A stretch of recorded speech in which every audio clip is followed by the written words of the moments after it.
From KGW, this is The Good Stuff. This is just beyond excitement and beyond honor, beyond everything. I just cannot wait to get out there and race my bike. And you know what? It's not just any race. This local cyclist is prepared to compete in Paris at the Paralympics. Welcome to The Good Stuff. I'm Christine Pitowanich. The Paralympics kick off in just about 2 weeks, and we have several athletes with local connections headed there. Art Edwards introduces us to one of them. For paracyclist Dennis Connors, going to the Paralympics in Paris is a dream come true. He'll be riding a trike. Beyond excited. I mean, it's an honor and a privilege to represent my country, and this is just beyond excitement and beyond honor, beyond everything. I just cannot wait to get out there and race my bike. The journey to get to this point has been a challenging one. Connors grew up rock climbing. He eventually joined the Marines and served 9 years, including 3 combat tours in Iraq.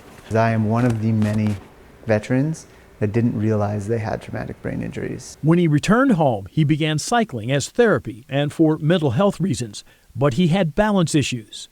One of my friends who got me into this whole thing, she was like, you ride your bike like a toddler, and I would just veer left or veer right, and I couldn't stay in a straight line. A second stroke in 2020 left him with a lack of muscle control and significant weakness on his left side. In 2021, he transitioned to a tricycle. It changed everything. Once I got on the trike, I was like, oh, I should have done this from the beginning, before my second stroke. I can ride in a straight line. The trike is like a regular racing bike with a longer rear axle to accommodate 2 wheels. It can be spicy and it can be fun, and we're still riding pretty quick. Average pace in my race, I think, is around 24 miles an hour. His first success came at the national level in 2021. He went to the World Cup in 2022 and won a gold medal in the road race at the 2023 World Championships. That's led him to the Paralympics. I'm trying to keep it trying to keep it down, trying to keep that anxiety level low, and it's just another bike race. But the stage, it is huge. It's huge, and I'm just really excited to go and represent. What Connors has learned through all of this is that you have to adapt, push forward, accept limitations, and never give up on the things you love to do. My left side is much, much weaker than my right side, and I just have to ride with that. But guess what? I still race bikes, and I do it on the world stage, and I'm world champion. I wear the rainbow stripes. That was Art Edwards reporting, never giving up on the things you love to do. I love it. What an inspiring story. And speaking of the things we love to do, one group of ladies is finding a passion for mountain biking. They're swapping skis and snowboards for wheels on Mount Bachelor. John Goodwin has this week's Let's Get Out There.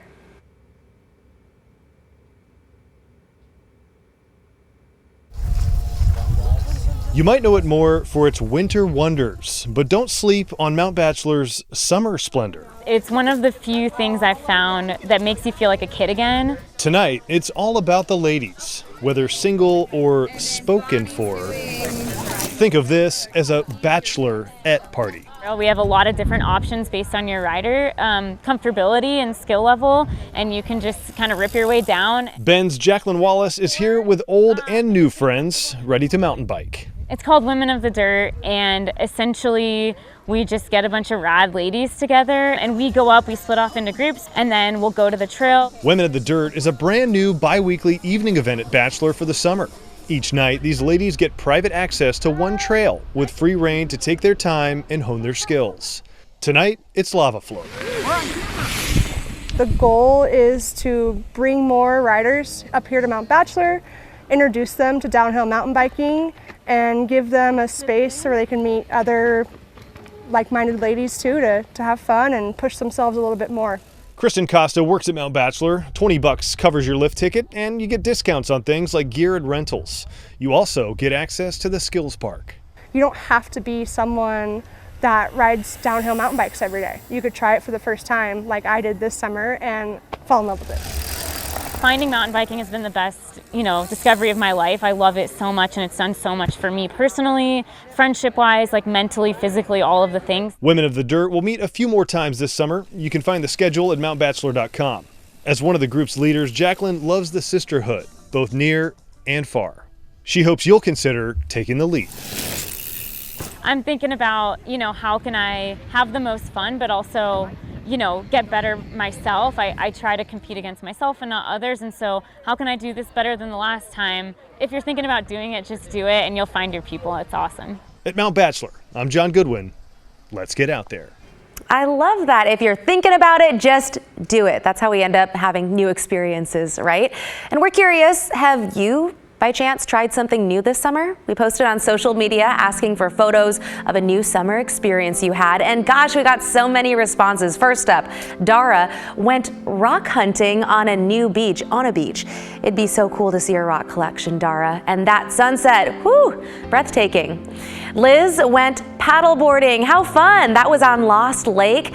She said she'd never been there before, or I've never been there before rather, but it was something new for her. But I think I will have to check it out since I've never gone. That mountain, that river, your average, amazing Pacific Northwest summer. Totally love it. And it looks like Delana is getting really comfortable camping out there. The air mattress, I don't know if that's a microphone I see maybe, karaoke anyone? Either way, I'm in. And Daphne shared with us her first time planting ground cover in the heart of Waikiki. Very cool. Wow, Jan hiked Canyon Creek Meadows Loop. Look at that. A perfect day for sure for a hike, the blue sky, maybe a little breeze, I'm imagining. The makings of an awesome day. And last but not least, seems like Erin's done with the summer heat. Yeah, that's snow, because she went dog sledding on a glacier in Alaska. That is one way to beat the heat, I guess. A huge thank you to everyone who sent photos in. They were so fun for us to see. And by the way, you can always share your photos and stories of good stuff happening in your community by texting the number right there on your screen. That is 503-226-5088. You can also email us at thegoodstuff@kgw.com. Oregon Horses of Hope. They have no idea what it's touched me here. Wow. Next on The Good Stuff, a place of hope for people returning from military service. The horses helping veterans heal. But before we let you go, let's take a quick step outside, taking a look there from our Newport Skycam. Beautiful evening out there for sure. We'll be right back.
Welcome back. Tonight we have a powerful story on the magic of horses. They're helping military veterans heal after they've come home. Our David Molko spent some peaceful time with the horses and the people whose lives are being transformed by the soothing animals.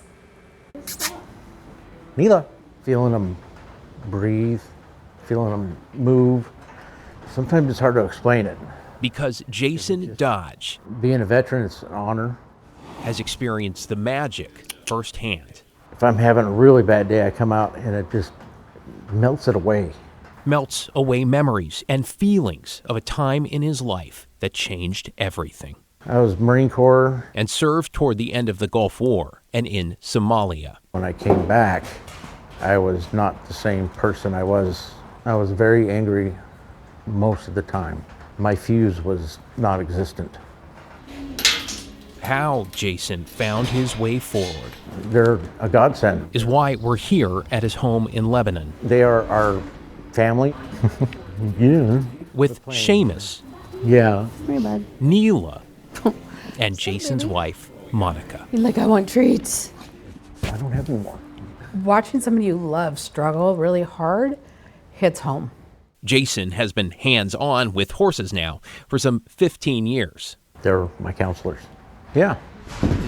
And because horses are also prey animals and reflect human emotions, this veteran has also learned to examine his. I'm a lot more confident in myself. Really? Since looking into their eyes can often feel like peering into your soul. They make me realize who I am and what I am, and everything's okay. Come on. When we first met Monica last fall, Oh, come on. she shared how horses, through what's called equine-assisted therapy, helped her overcome her own trauma. Come on. I was definitely losing hope. I was lost. There it it goes. The power she experienced firsthand It's fun just watching them do that. Hi, bud. and the transformation she witnessed in Jason Just watching them. Totally worth it.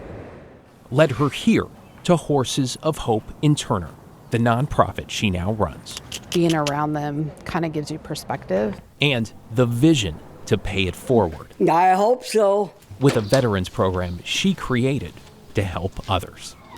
Oregon Horses of Hope, they have no idea what it's touched me here. I was homeless for 2 years. Including Liddell Gilmore Jr., who served in the Navy in the late 90s, So I'm a high-strung person and a little stressed out. and Gina Castillo, Always ready. who served in the Army as a combat medic and finished her service just last year. I'm a readjustment counselor at the Salem Vet Center.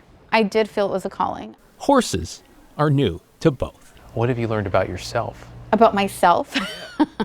Hey guys, you want to go ahead and head into the break room? But before they climb aboard, halfway through a 10-week program, Everybody will be riding the same horses that they rode last week. a meditation Now gently close your eyes. And where for the they're next asked few breaths, to ground bring themselves your full and to focus let of go. And plant your feet firmly on the ground. Okay, so if everybody's ready, go ahead and grab your helmet before you go grab your horse. There we go. From there, Bruin. it's off to buckets and brushes. Good job, Bruin. And as rowdy as he is, he's been very good to me so far. Hi. His name's Tony, and I think he likes me. Hey, that's my helmet. Before finally swinging one leg over, Nice job. I think he's ready to go. putting their trust in their mount, I need you to be gentle, okay? Okay, don't embarrass me. and most of all, So this is what it feels like to be tall. remembering to breathe. Are you saying hi? Walk up. Are you guys gonna fight? No, let's go. Let's go. Woo! Woo! Come on. So we'll walk forward. Instructor Kendall Walk towards Nickerson, me. Job. who's been riding her whole life, You never know what horses get along with other horses, so you always is wanna just never make sure you far off. Thank you. Okay, so don't let him go around the other ones? So if you're confident and you're steady and you're stable, they're going to be a lot more willing to listen to whatever you're asking them to do. I guess I wasn't as grounded as I thought I was. There you go. Go ahead. Though keep in mind, Okay, can we turn this way? this is only their third ride. Good job, Bruin. A little nerve-wracking a little bit, but I think we're good. Perfect. Let's go this way a little bit. And I've definitely noticed confidence, like crazy confidence. Nice job, Liddell. Perfect. and a 67% drop in depression and anxiety. Beautiful, and we're gonna go to the left. Veterans who've been through the program said in a self-reported survey, just by being with horses. You know, it's natural medicine. Feels fine. So I guess I'm getting the hang of it. Yeah. Kind of guides you. It's kind of like the horses just kind of soothe you and kind of lead you into that level of tranquility that you need to be in. Okay, let's go this way. As they connect with their horses. Good job, Brune. Themselves. For me, it's a godsend. This has made you calmer? Absolutely. Absolutely. Nice job. And perhaps, most of all, each other. It's watching vets kind of come out of their shell, find their comfort zone, find their peace. Perfect. And as Monica Dodge looks on, Nice job. she knows, for those who've served and those who've sacrificed, There's tons of hope here. the healing is just getting started. Good job. To be able to serve those that served us so unconditionally, and they get it back unconditionally from the horses. Come on. It's beautiful. Wow, so beautiful. Again, that was David Mulco reporting. Still ahead on the good stuff, heading out to the beach without even leaving the city, where you can find this summer oasis. And we'll leave you with some of the photos that we didn't get to show you earlier. Again, we asked people to show us one of their new summer experiences. Thank you again for sharing all these photos with us. We absolutely love seeing them.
Can you believe it? We are like more than halfway through the summer, and I guess it does feel cool outside. It's still weird though, but it is not too late to enjoy the beach, and you really don't have to go very far. Located next to the Portland Night Market off 2nd and Alder is Portland Plage, a so-called urban beach club. It's got everything from cabanas with private pools to rotating DJs, food, drinks, and get this, it also has more than 1 million pounds of sand dredged from the Columbia River. Wow. Best of all, entry, get this, is free for all ages. The Central East Side is one of the most park deficient neighborhoods in the city, and so we wanted to give people a place where they can come, have some lunch, hang out, hang with each other, and just soak up the last bit of summer. Oh, what a cool spot. The Portland Plage is open Thursday through Sunday through the month of August, and this Sunday from 12 to 2 p.m. it is hosting a Bring Your Own Book for its Happy Reading Hour. Very cool. Up next, we are celebrating 2 special birthdays at the Oregon Zoo. We will show you how these senior porcupines stay in shape. And a quick heads up, the KGW School Supply Drive going on right now. One of the best ways you can help is to give online, and we have made it really easy. Just go to kgw.com/school and click Donate Cash. And all this week, for every $1 donated at any On Point branch, they will be donating $5. We want to thank On Point Community Credit Union, Safeway, and Rick's Custom Fencing for everything they're doing to help make this year's school supply drive a huge success. And another quick step outside. Ooh, what a beautiful shot. Check out this view from our Reserve Golf Course Skycam in Aloha. Oh, soak it in, guys. We'll be right back.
Welcome back. Hey, let's get to some good news for West Coast wildlife. Orca sightings are up in Northwest Washington. The Pacific Whale Watch Association says killer whales have been spotted in the Salish Sea every single day since March 12th. If you do the math, that's like a 5-month streak. Last month was particularly noteworthy with a 70% increase in sightings. That is compared to July of last year. The group also says they've recorded 14 new orca calves. Very cool. Also, humpback whale sightings are up too. And finally, the Oregon Zoo recently celebrated birthdays for 2 long-living porcupines. Sharpie turned 18 just last week, and Nolina turned 20 in June. The 2 spiky senior citizens are both African-crested porcupines who apparently seldom live past the age of 15. So these are very long-living porcupines. Props to them. To keep fit, they are taken on walks each and every day. The zoo says it uses food to try to motivate them to get out and stay active. And I don't know, can you guess what their favorite snacks are? 1, 2, 3, I'll go. Corn on the cob, apples, and sweet potatoes. You know what? Same. I like those too. A happy birthday to them. And that's all the time we've got on the good stuff tonight. As always, we appreciate you being here. Thank you so much for hanging out with us. We'll leave you with this sky cam from our veterans home in the Dalles. Beautiful shot there. And hey, why don't we also head out to the coast? Give you another shot. Cannon Beach, another beautiful shot on the coastline. We hope you have a great Thursday evening and hope you have a great start to your morning on Friday.